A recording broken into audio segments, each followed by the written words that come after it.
Hello সবাইকে, আমি পূজা। বর্তমানে আমি এখন কানাডার টরন্টো শহরে।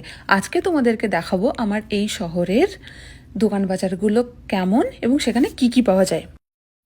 আর এই ব্লগের একদম শেষে দেখাবো সিগন্যালের সময় রাস্তা পার হওয়ার নিয়ম, কিভাবে রাস্তা পার হতে হয়, তাই কোনো রকম মিস না করে ব্লগটা প্রথম থেকে শেষ অবধি দেখতে থাকো। যেহেতু আমরা এই টরন্টো শহরে আর বেশি দিন থাকবো না, তাই বিকেলবেলায় হাজব্যান্ডকে সাথে নিয়ে দুজনে হাঁটতে হাঁটতে বেরিয়ে পড়লাম। আর এই দিকটায় অনেক রকমের দোকানই ছিল, যেমন পিৎজার দোকান, মোমোর দোকান, রেস্টুরেন্ট।